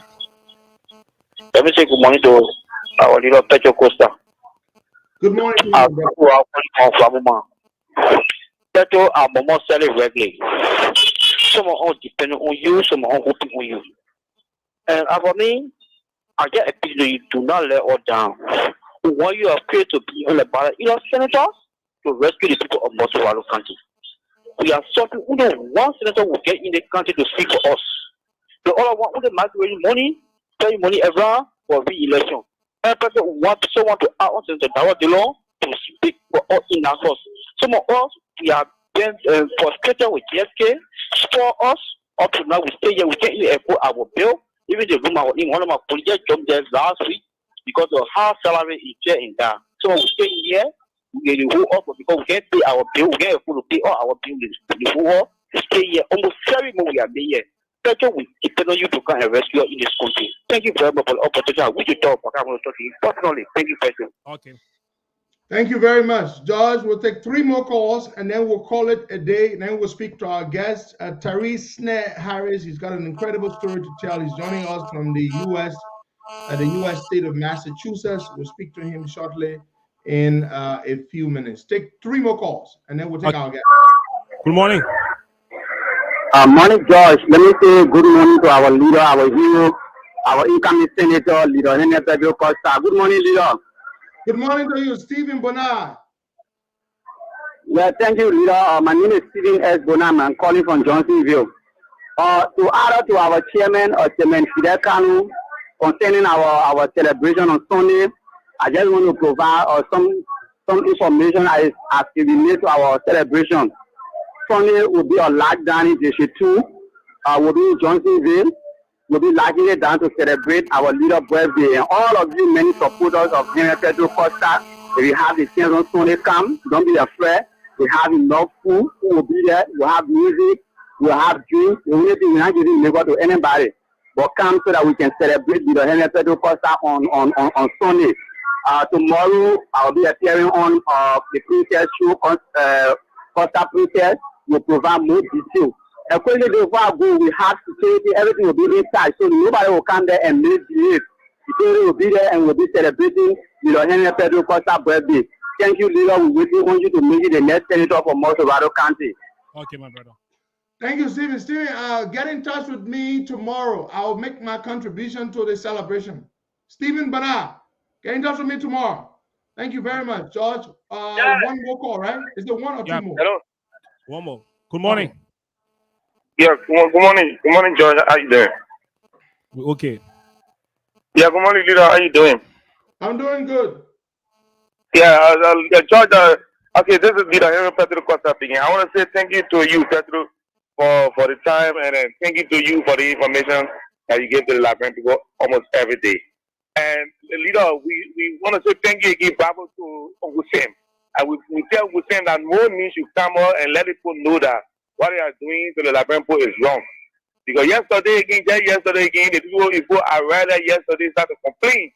People say they are suffering. Even the people of Omega and the people complaining. People say why they paid the market area to Omega and the police from police for Omega to come back to real land, and they are in Omega. They are suffering for not buying for them. Even they are in the market for not buying for them. They are complaining. The children are coming open. They not get money to put the children in school. Everybody still complaining. So thank you to you again, leader. I leave for the hard work. Thank you, Pedro.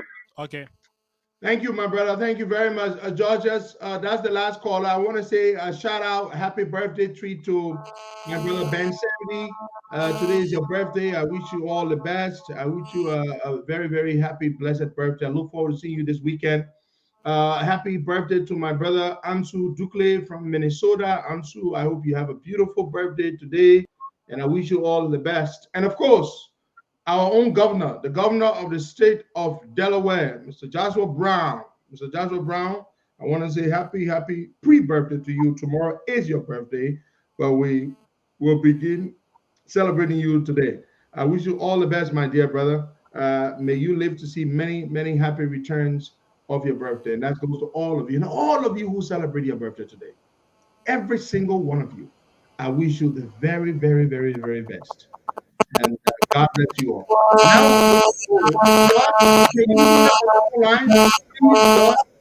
Okay. Now we're going to go and take our guest, Mr. Tyrese Snare Harris. I got a call a few days ago from my friend and brother, William Banks, D Banks for short. And he said to me that this gentleman wanted to speak with me and he had something he wanted to tell me. I think I was in the middle of doing a paper, an assignment, or writing a paper. And we got on the call. We had a video call, three-way video call. And this gentleman explained to me his story, which is very touching, which is incredible. And I felt that, and he asked to come on. He wanted to explain this story to the rest of you. And there are thousands and thousands of people listening in Liberia and around the world across all our online platforms and, of course, the radio in Liberia. Tyrese, good morning. Kindly unmute yourself. Good morning, Mr. Costa. Thank you very much. It's a pleasure being on your show right now this morning. Thank you so much for affording me the opportunity. We're glad to have you. Tyrese, tell us a little bit about yourself. Just a little bit about yourself, and then we'll move into the real reason why you are here this morning. Well, originally, I'm from Liberia, Monrovia. My name is Snare Harris. I'm called Tyrese Snare Harris. You follow me on Facebook. And I work with Liberia National Police Force in Liberia for the past 5 years. Later migrated to the United States of America in 2012. Yeah. All right, that's good. Tyrese, could you try to do something with your volume? My volume? Yes. Let's try to increase your volume a little bit because it's not audible. Am I okay now? Much better. So Tyrese, tell us your story. You had an incredibly life-threatening medical condition. You had bad kidneys. Both of your kidneys were bad. Yeah. And you were blessed to be in this country. And I believe you were diagnosed in this country with that condition. Am I correct? All right. and they put you on a waiting list, waiting for some donor from somewhere to donate the kidneys to you, or at least one or both of the kidneys to you. And miraculously, they found you a donor that matched you. And currently, as we speak, you're sitting there with the kidneys of a 19-year-old white boy inside your body. Tell us that story, Tyrese. I just want to lay the premise. You tell us. Yeah, thank you very much. Yeah, it all started in 2011 when I was in Liberia. Every time I would get so sick, and I wonder what was happening to me.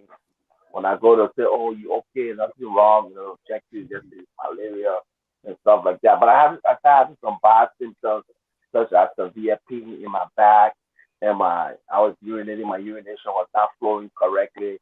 I was having shortage in my urination, coloring, and all of that. So it was so bad for me that we really couldn't understand what was happening. Luckily, I had an opportunity to kind of rejoin my family in America. So when I came here the first year, I decided to seek medical attention. And when the doctor told me you got chronic high blood pressure, if everything that happening, we cannot fix anything. First, we have to regulate your pressure. So we started the process. Every time we tweak the medication. Medications were not working right until finally in 2016 of April 16, when one day I was struck with high blood pressure, and there I went off. I fell in coma. They took me to the hospital. I spent 3 days in coma. Came out of coma with over 200 blood pressure. 200 over 200 blood pressure. I was in coma for 3 days. I thought to have I survived from that. So myself in the ICU. Later, they found out that both of my kidneys were damaged. The just could not be repaired. I needed immediate dialysis. I did not know what dialysis was. I really didn't know. I was kind of really confused. And the doctor told me the first day I could not speak. I lost my speech. I could not speak. I lost my sight in my left eye. I could not see clearly, and then I lost the stress in my leg. I could not walk. So I spent pretty much almost 10 to 11 months in the hospital doing therapy to get myself back. To learn how to walk again, how to speak again, and then slowly your sight was being restored in your left eye. Everything had to do everything over again. From that day, my life took a twirl. Downward, my life took a twirl. That I could not be physically fit, to work. The doctor declared me not physically fit to work or to do anything that was senior. And immediately I got on dialysis. I had to do dialysis. First I started, I had to do 4 days in a week. 4 days in a week on dialysis. And each dialysis session would last for how long? So, for me, because I was on a lieutenantship, because what happened, they run three shifts of dialysis. They run the first shift, people come in from 5, 6, 7, 8, 9. So 5 hours each. Some will do 4 hours, but for dinner at the time we'll do 5 hours. So you go each section is 5 hours. So, but because they strap you to that machine to clean your blood because your kidneys were not working. At first I had a dialysis in my chest.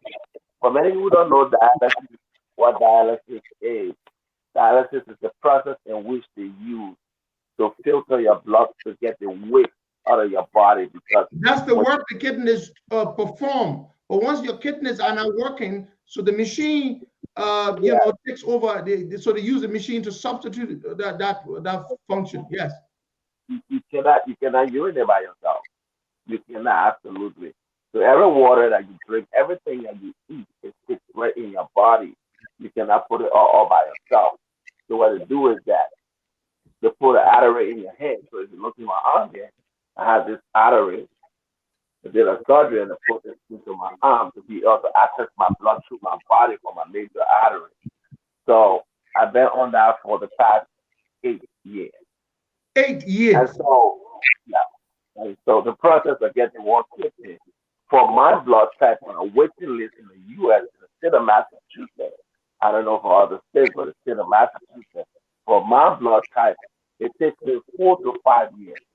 4 to 5 years to find a donor. 4 to 5 years to be on a waiting list to get qualified to be on that waiting list. It takes you 4 to 5 years. Wait. Tyrese, wait. Slow down a little bit. Let's dial it back. You mean just to get qualified, screened, vetted, to get placed on the waiting list, it takes 4 years. Correct. It takes 4 to 5 years. 4 to 5 years. Then when you get on the waiting list, you never know when you're gonna find a donor. No, you gotta know your place.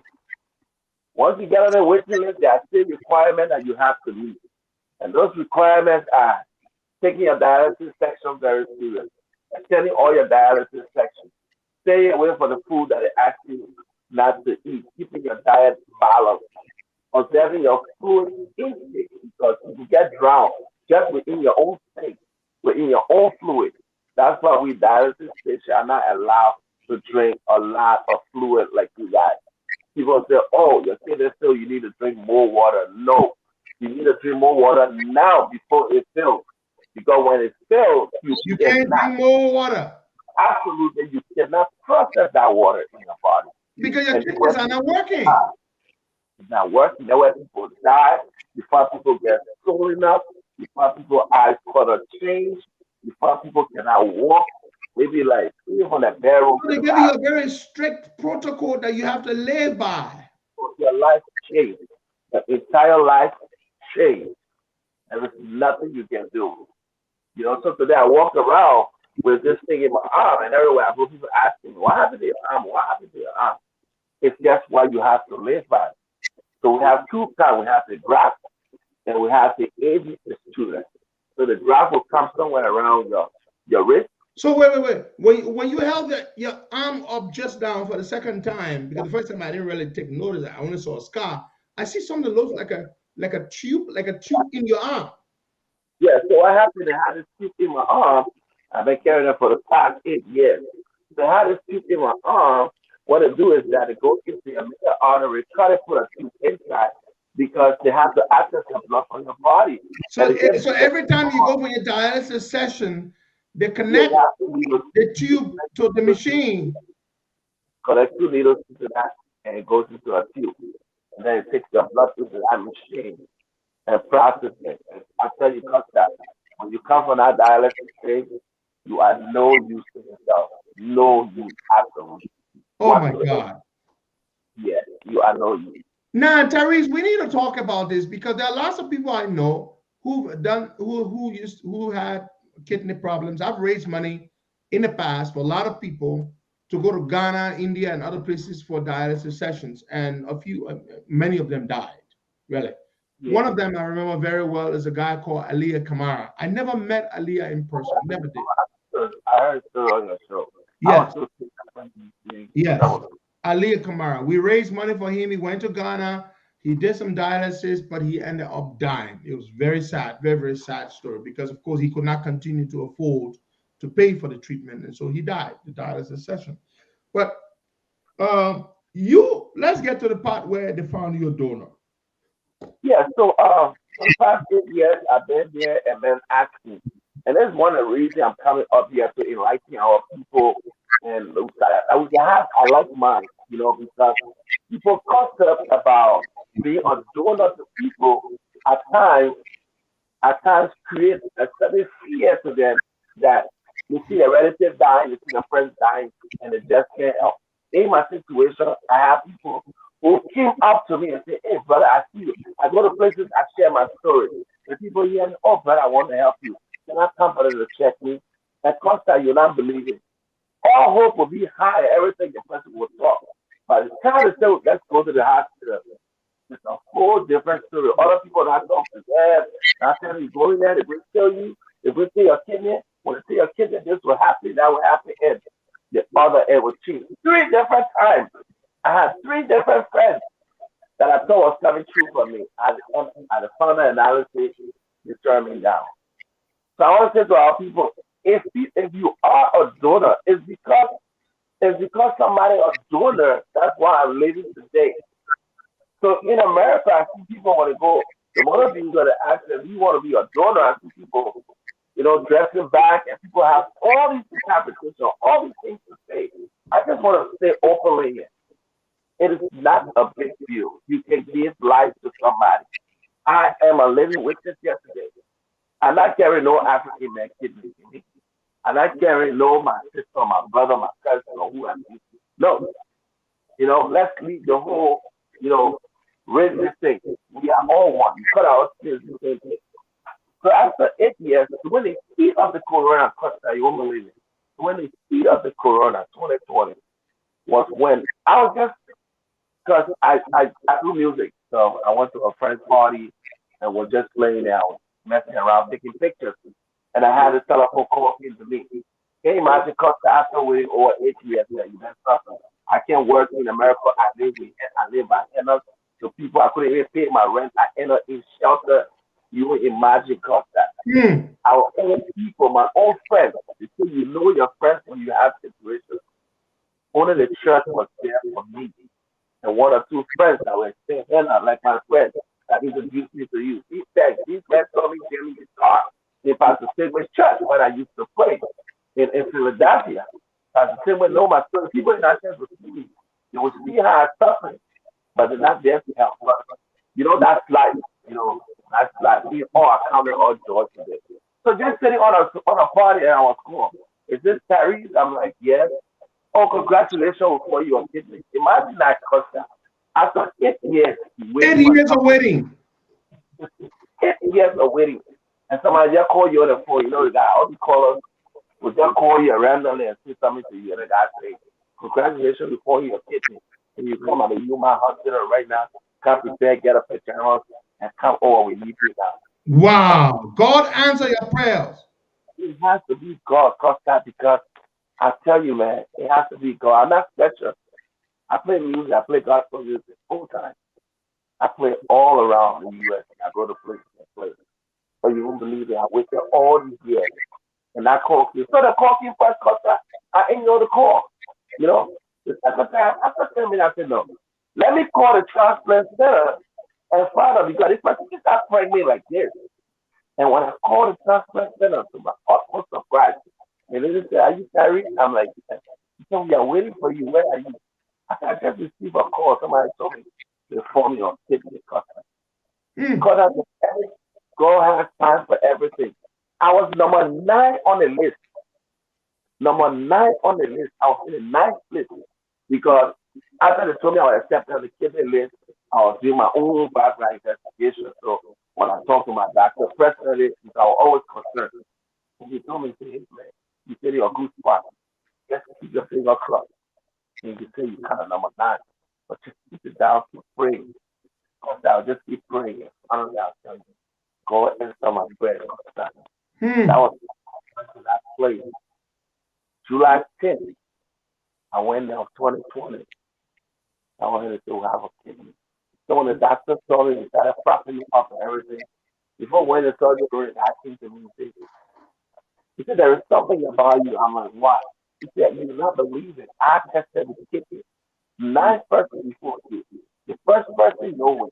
The second person, no way. Until you did 9. Are you kidding? So hold up. You were number 9. Number 9. So the protocol is, once the kidney becomes available, they will have to start with number 1, 2, 3, 4, 5, 6, 7, 8, 9. So all 8 persons before you were not qualified. The kidney could not match with them. It could not match with them. Wow. And also that I said to me, God said, you know how many influential people I will be having this kidney. Now, of course, I'm telling you about a 19-year-old boy kidney. I'm a 42-year-old man. And we're talking about a 19-year-old boy kidney. God said, you know how many influential people will be having this kidney? Just couldn't match them. Because apart from you getting the blood type and everything, they look at the pigmentation in the kidneys. Who is really going to match? So when they bring in a stick, I got to test it again. They're not going to grab it because it's O+ and showing it in your nose. So they start to test. You got to test from 1 to 8. Nobody had to try to cut down. By the time they got there, he put the blood on the kid.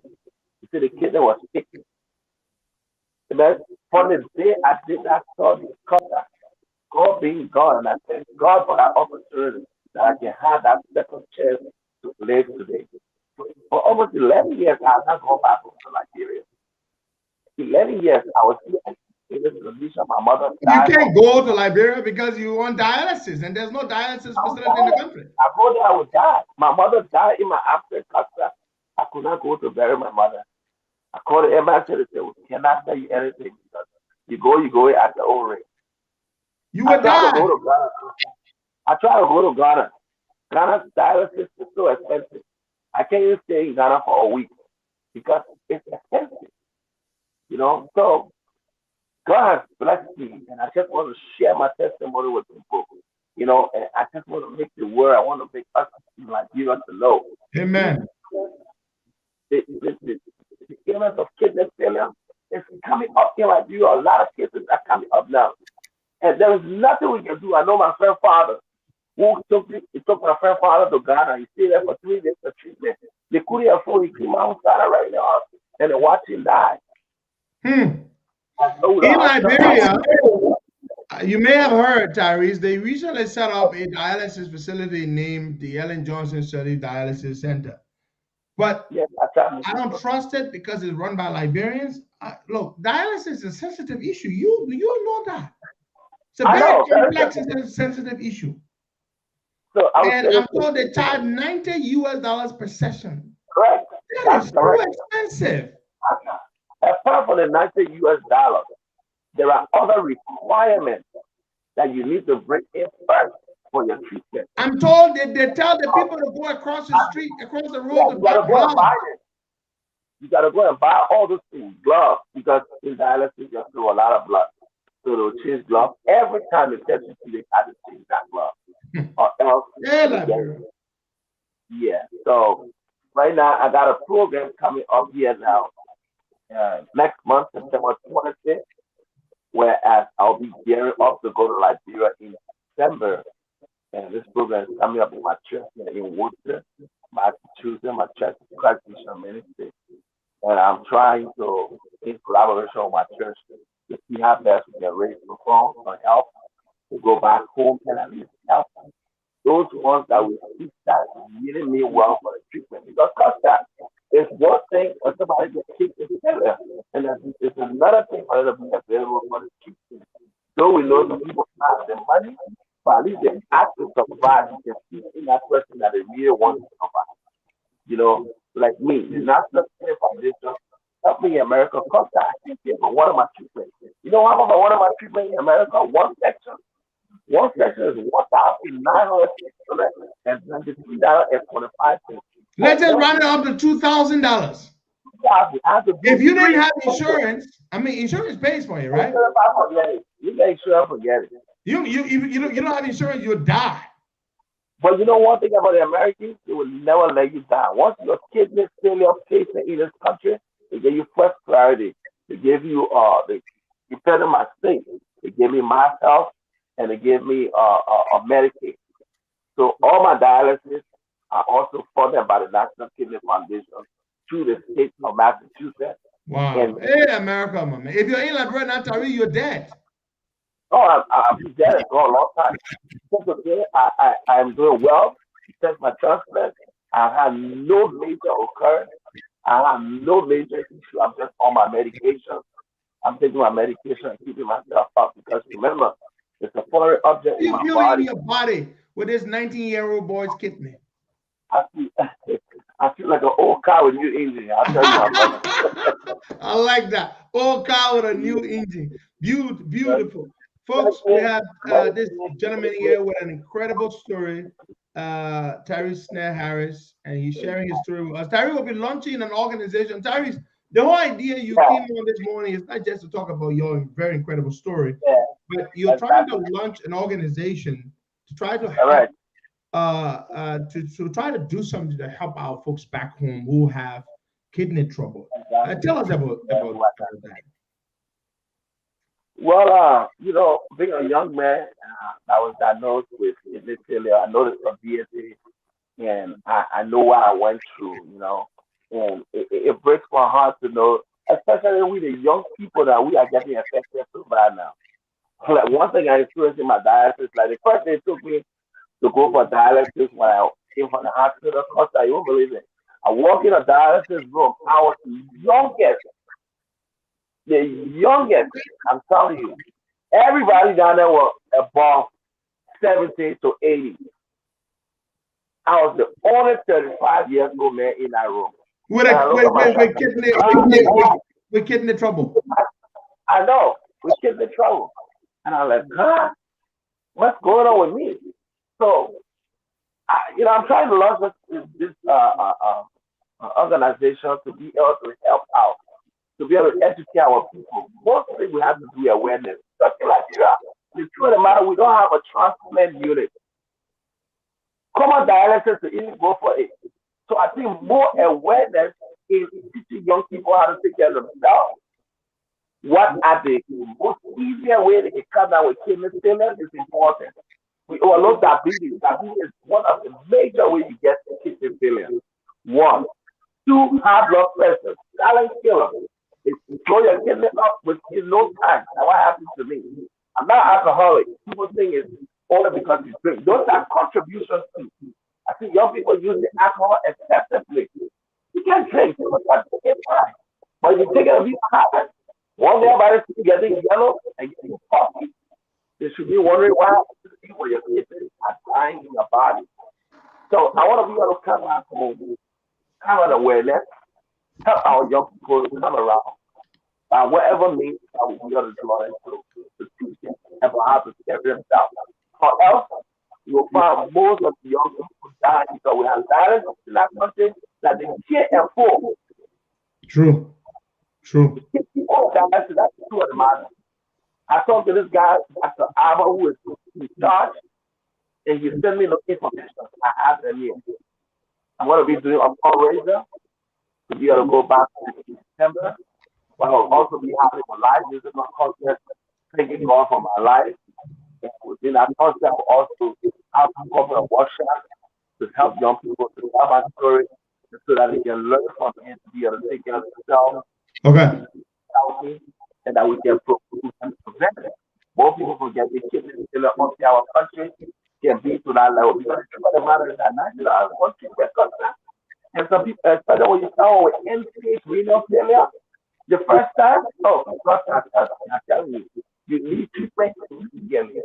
So now, so Tyrese, let me ask you a question. And by the way, Emmanuel David, the brother of your friend Zanga David, says I should say hi. He said your story just touches him. So now that you have this 19-year-old kidney in your 42-year-old body, the new engine in an old car, can you go to Liberia? Is it safe now? Yes, it's safe. As a matter of fact, that's why I'm really coming out now, because my doctor just gave me my clearance 9 months ago. He gave my final clearance that I can go to Liberia now. I have all my medications and also supply me with my medications as I go. But all my medications day to day, morning and evening. I have to take this medication for the rest of my life. He told me. So you can lose anything, you don't lose your medication. So paramedics, if I'll not carry close Liberia, and I have bulk of supplies, here. So it's something that I really take seriously, and I'll be cautious about it. You want to go to Liberia. So yes, I have my clearance now. I can travel. Yeah. That's wonderful. That's wonderful, Tyrese. We thank God for you. This is an incredible story. When my friend Banks told me, and when you guys called that morning, I was in the middle of something. I was like, what the guy calling me on video call for? I was trying to submit my assignment. But the moment you began to explain your story, immediately my mood changed, and I became receptive, and I started to listen, because it's just a miraculous story, to have gone through this experience and to have ended the way it's ended, that you have they found you a donor, and you're okay. we're grateful to God. And so this your program you're trying to launch, we will lend our support however way we can, so that you can help educate our people as someone who yourself suffered from this, from kidney failure, bad kidney, and God brought you from, pull you out of the jaws and the claws of death. And so go ye forth and spread the word, educate people, help save lives. I hope they listen to you. Coming from you would be more powerful than coming from me because you suffered and you lived with this. So I just am grateful to God for you that He spared your life. And so pay it forward. And the way you can pay it forward is to help spread the word to save, so that others may use your, learn from your story, bittersweet story, and guide themselves and to save their own life. Lots of people back home are dying, kidney failure, and young people too, as you said. I mean, there were 70-year-olds and 75-year-olds and 60-something-year-old people who were there in that facility with you, but you were just a 35-year-old guy, the youngest, because we have a serious problem with bad kidneys back home, a serious problem with everything. That's why our life expectancy is so low. Liberians don't live long, my brother, because your overall health outcomes are very, very poor. So you will not live long. Yeah. In fact, those who live in the city live less shorter lifespans than those who live in the hinterland. Yeah. So thank you, my brother. Thank you for coming on this morning and for sharing your incredible story with us. And we wish you all the best. And we look forward to working with you in any way we can to support your initiative. Let's give you a minute to close. I just want to thank you for the opportunity again once more. And I just want to caution guys all well-meaning like you and listen to me. Today it's me, Terry Harris. I'm a survivor. Thank God that He made it. It has to be God. But we have a lot of work. Our young people are back home. Our health care system not in the right place as we expect it to be. The best thing I can do in my weekly is to do and wear them. But the truth of the matter, I can't be able to pay for everybody's treatment. I'm money I can just be able to help.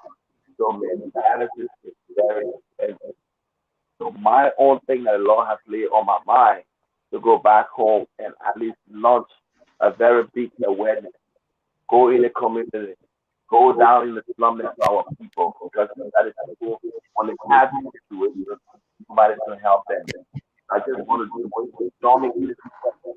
You can reach out to me, my community, whatever support you have, I will be glad to use it the best way that people can be safe. And my name is Harry Harry once more. I'm on Facebook. I'm on Instagram. You can follow me if you want.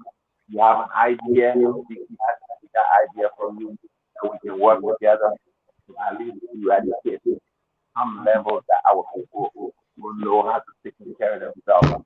I mean, we did a Massachusetts award. Come September 20th, I will be happy to be by the area. And the thing for that culture will be that one. We get from the book of Luke, chapter 17, let's get down to the book. You meditate on some of the people in the Okay. All right, Tyrese. Thank you. So I am that one. I consider myself as that one. Now, many people in America who have transplants, they're well, they're going, but I am a believer. My belief is I have to be thankful to God, because we all have to be strong. I'm just a 40-year-old in this country, and I had this situation and by the grace of God, I'm taking. Thank you. All right, Tyrese. Thank you very much for sharing your incredible. 502-8056. I'll be glad to talk to you. Thank you, and God bless you. Thank you so much, Tyrese. God bless you, my brother. Thank you for sharing your incredible story with us this morning. Folks, there you have it. God does work God does work in mysterious ways, and in His infinite wisdom, He intervenes when He wants to, when He believes. It's just incredible. Thank you all so much. Have yourselves a wonderful day. God bless you.